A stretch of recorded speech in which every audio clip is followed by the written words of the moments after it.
मिला बस मान लिया? नहीं, हमें तो जो दिया है वो तो इन्होंने चोरी कर लिया है। तो आज जो चोर थे मैंडेट चोर, नवाज शरीफ अपनी सीट हारे हुए हैं और पसीना पूंछते हुए हाल में आ गए, तो लिहाजा हमने उनके मैंडेट चोर के नारों से इस्तेकबाल किया।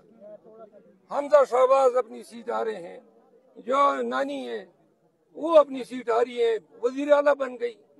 मकाफात अमल हैं या करिश्मे हैं या मोजज़े हो रहे हैं। 80 नानी होने में कोई बुरी बात तो नहीं है, खातून को ऐसे रेफर क्यों करते हैं? नहीं, वो मतलब तो कहते हैं मरियम नवाज चोरी किया, वो ठीक है आपका पॉलिटिकल मौक़िफ़ है, पर नानी क्यों, मतलब वो कोई नेगेटिव बात तो नहीं? नहीं, हम तो प्यार और मोहब्बत से बुला रहे हैं। एज लॉन्ग अब फिर ठीक है, फिर मुझे कोई एतराज नहीं, अगर बुरा उनको लग रहे हैं तो हम देखिए, ये भी तो एक मर्तबा है ना, नानी होना। ये एक जलीलुल कदर मर्तबा है, खुदा ने उसको सरफराज किया है, तो लिहाजा हम बुला रहे हैं। सर IMF को खत लिखा, वो कहते हैं कि एंटी स्टेट काम किया आप लोगों ने। एंटी स्टेट तो ये 9 मई के इल्जामात भी हम पे लगा रहे थे, वो भी एंटी स्टेट था। हमारी खवातीन, हमारे मर्द, हमारे सियासी असीरान अभी तक पाबंद सलासल है। 9 मई को 25 हमारे वर्कर शहीद हुए, 100 को गोलियां लगी, 4 अपाज हैं। आप ये बताएं ना, 9 मई को किस सरकारी ओहदेदार, फौजी, सिपाही को गोली लगी है?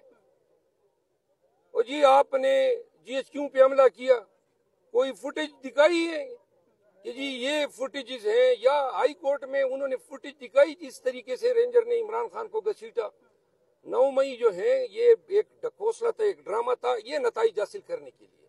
फॉर्म 47 पे जब बात आ गई तो ये फॉर्म 47 तक की कहानी 9 मई की है। सर आज जो कुछ ईवान में आप लोगों ने किया, जिस तरह नारेबाजी की, यही लाए MLA PTI का, यही कुछ चलता रहेगा इस ईवान में? ना, इंशाल्लाह इससे आगे करेंगे, ज्यादा होगा आगे देखिए होता है क्या। अपोजिशन कौन हो रहा है PTI का? जो भी होगा खान साहब नॉमिनेट करेंगे। अभी तक बात नहीं हुई इस हवाले से? जब तक ये हमारा मैंडेट उल्टी नहीं करेंगे हम इनको छोड़ने वाले नहीं है। बहुत शुक्रिया।